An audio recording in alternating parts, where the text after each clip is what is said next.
Hi అండి, నమస్తే. ఎలా ఉన్నారు అందరూ? నేను మీ Anusha. Welcome back to Telugu Ruchulu. ఈరోజు నేను మీకు పరిచయం చేయబోతున్న సూపర్ స్నాక్ అండి, పన్నీర్ చపాతీ రోల్స్.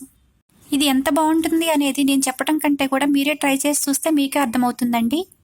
చాలా సింపుల్గా చేసుకోవచ్చు. ఇది బ్రేక్ఫాస్ట్గాను చేసుకోవచ్చు, ఈవినింగ్ స్నాక్ లాగా చేసుకోవచ్చు. ముందుగా ఒక బౌల్లోకి ఒక కప్పు నేను గోధుమ పిండి తీసుకున్నాను.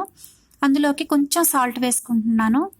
ఎక్కువ సాల్ట్ వేసుకోవద్దండి, కొంచెం సరిపోతుంది. ఎందుకంటే మళ్ళీ మనం స్టఫ్ కూడా అందులో కూడా సాల్ట్ వేసుకుంటాం కనుక దీన్ని కొంచెం గట్టిగా చపాతీ పిండిలాగా కలుపుకోవాలి. మీకు మైదా నచ్చితే మైదాతో కూడా చేసుకోవచ్చు. నేను కొంచెం హెల్తీగా చేద్దామని చెప్పేసి గోధుమ పిండితో చేస్తున్నాను. ఇది మొత్తం గట్టిగా కలిపి పెట్టుకొని ఒక తడి క్లాత్ని దాని మీద కప్పుకోవాలండి. ఒక హాఫ్ అన్ అవర్ రెస్ట్ ఇవ్వాలి పిండికి, అప్పుడు బాగుంటుంది. ఇప్పుడు చపాతీలోకి స్టఫింగ్ కోసం అని చెప్పేసి స్టవ్ పైన ఒక ప్యాన్ పెట్టుకొని అందులో ఒక 2 స్పూన్లు ఆయిల్ వేసుకుంటున్నాను. ఆ తర్వాత పొడుగ్గా కట్ చేసి పెట్టుకున్న ఆనియన్స్ వేసుకున్నాను. తర్వాత కొంచెం క్యాప్సికమ్ వేసుకున్నాను. తర్వాత కొంచెం క్యాబేజీ వేసుకున్నాను. కొంచెం గ్రీన్ చిల్లీ వేసుకున్నాను. ఎక్కువ వేసుకోలేదండి గ్రీన్ చిల్లీ, పిల్లలకి కొంచెం కారం అవుతుందని చెప్పేసి. అది కొంచెం ఫ్రై అయిన తర్వాత పన్నీర్ సన్నగా కట్ చేసి పెట్టుకొని అవి కూడా వేసుకొని కొంచెం ఫ్రై చేసుకుంటున్నాను. ఇది ఎక్కువగా ఫ్రై అవ్వాల్సిన అవసరం లేదండి, కొంచెం క్రంచీగా ఉంటేనే బాగుంటుంది. తర్వాత కొంచెం ఒక హాఫ్ టీ స్పూన్ వచ్చే సాల్ట్, కొంచెం పెప్పర్ వేసుకున్నాను. తర్వాత కొంచెం ఆరిగానో వేసుకుంటున్నాను.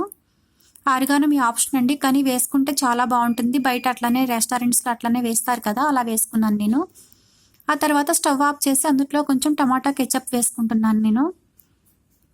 టమాటా సాస్ వేశారంటే ఇంకా పిల్లలు ఆగుతారండి, సూపర్గా ఎంజాయ్ చేస్తారు.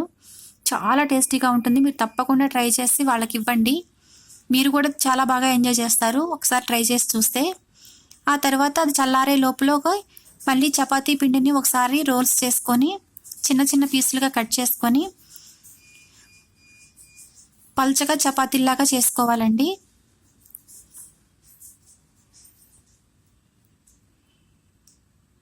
చాలా పలచగా చేసుకోవాలి, ఎంత వీలైతే అంత పలచగా చేసుకోండి. ఓకే, ఇప్పుడు రెడీ అయిపోయింది కదా చపాతీని చేసుకోవడం. వీటిని కొంచెం మనం కాల్చుకుందాం. ఇప్పుడు స్టవ్ పైన పెనం పెట్టుకొని బాగా వేడైన తర్వాత చపాతీలని కాల్చుకోవాలి. బాగా వేడైన తర్వాత మాత్రమే కాల్చుకోవాలండి, లేకపోతే గట్టిగా అయిపోతాయి చపాతీలు. ఆ తర్వాత నేను కొంచెం ఆయిల్ వేసేసుకొని కాలుస్తున్నాను. మీ దగ్గర బట్టర్ ఉంటే బట్టర్ కూడా వేసుకోవచ్చు, నేను ఆయిల్తోనే కాలుస్తున్నాను. ఓకే, ఇప్పుడు చపాతీలు రెడీ అయిపోయాయి కదా. ఇప్పుడు ఈ చపాతీని నేను ప్లేట్లో తీసుకొని దాని మీద కొంచెం వెజ్ మైనీస్ వేసుకుంటున్నానండి. ఇది చాలా చాలా బాగుంటుందండి. దీని మీద టమాటా సాస్ అయినా వేసుకోవచ్చు మీరు. నా దగ్గర మైనీస్ ఉంది కాబట్టి నేను అది వేసుకుంటున్నాను. చపాతీ మొత్తం స్ప్రెడ్ చేసుకోవాలి దాన్ని. ఆ తర్వాత మనం ప్రిపేర్ చేసి పెట్టుకున్న ఈ పన్నీర్ స్టఫ్ను కూడా అందులో పెట్టుకొని మీకు సరిపోయినట్లుగా మీరు పెట్టుకోవచ్చు. ఒక లాస్ట్కి పెట్టుకోవాలండి, చపాతీ దరికి పెట్టుకోవాలి దాన్ని లోపలికి ప్రెస్ చేస్తూ రోల్ చేసుకోవాలి. అప్పుడే కర్రీ బయటికి రాకుండా ఉంటుంది మనం తినేటప్పుడు. కానీ చూస్తున్న విధంగా మీరు కూడా ట్రై చేయండి. ఇదంతా మొత్తం రోల్ చేసుకోవాలి, కొంచెం గట్టిగా ప్రెస్ చేస్తూ రోల్ చేసుకోవాలి. ఓకే, ఇప్పుడు దీన్ని నేను హాఫ్ కట్ చేస్తున్నాను.